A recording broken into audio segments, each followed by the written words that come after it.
As we sit here today in the middle of a global pandemic, America is also really having a reckoning with its problematic race relationships. And I think of myself as an immigrant. And the message that I received 20 some years ago when I moved to this country was, in order to be in America, you have to be American. You have to speak American, you have to walk American, you have to eat American, you have to sound American. And as I think about it now, what a huge loss.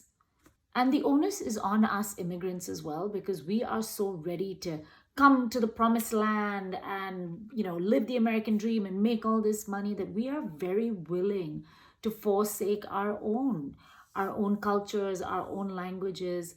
I mean, we hang on to it in our little pockets. I mean, Chinatown is little Beijing. And when I'm with my Indian friends, it doesn't matter whether in Bombay or Delhi or Bangalore or San Francisco, it all sounds and looks the same. But when we come out into the mainstream American culture, we're very happy to give it all up. So bear with me today because I'm feeling homesick and I'm feeling sentimental. India, as you know, is going through a huge humanitarian crisis with coronavirus. My mom still lives there. A lot of my close friends and family are there, and I'm worried and I'm sad. And I want to take a moment to tell you about some of the best things about Indian culture that you may not know, even though you have an Indian colleague or an Indian neighbor. And I truly believe that in order for diversity to become a reality in this country, it's not about speaking less and being more politically correct. It's about speaking more freely. So here we go. Some of the best things I love about my India. One of the things that stands out most about Indian culture is its commitment to family. And I don't mean nuclear, I mean like extended.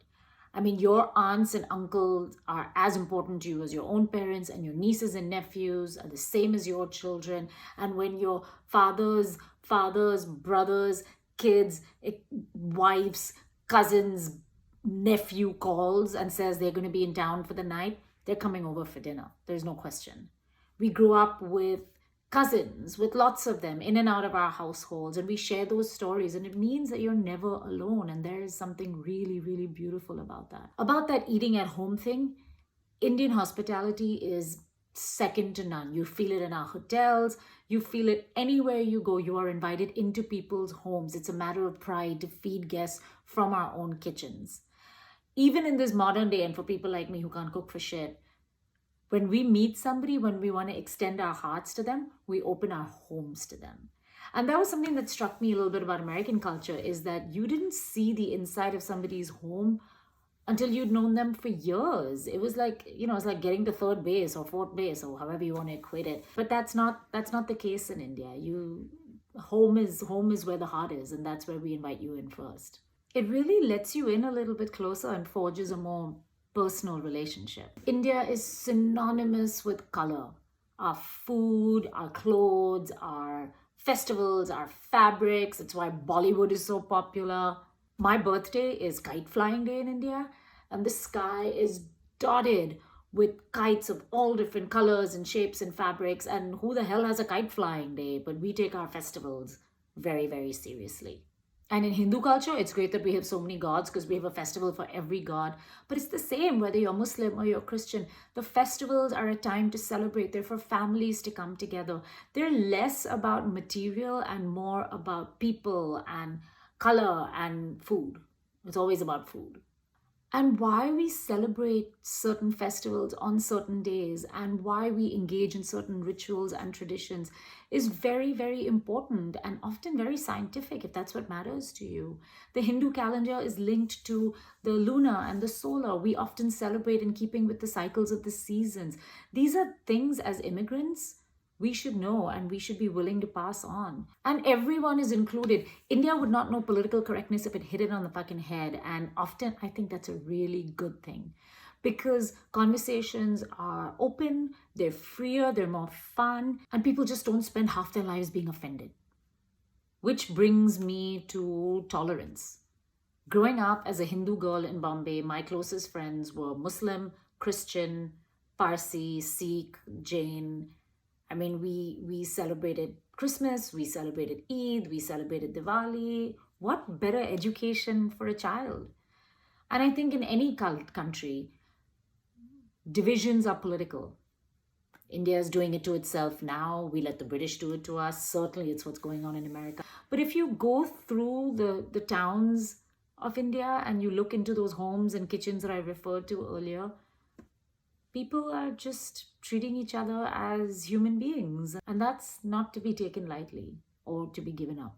And I know that Indians around the world today are known for being super brainy and super successful, and spelling bees are our superpower. But don't forget that some of our greatest knowledge around the laws of the universe, around spirituality, come from India.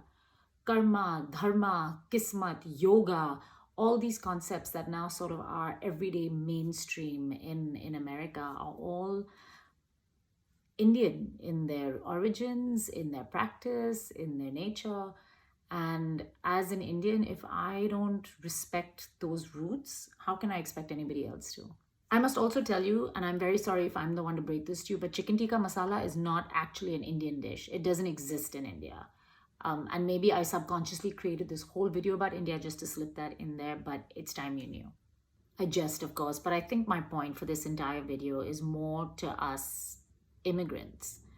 Because if we do not acknowledge and we do not cherish what our cultures give to us, if we do not consciously and meaningfully pass it down, if we consider ourselves less than always,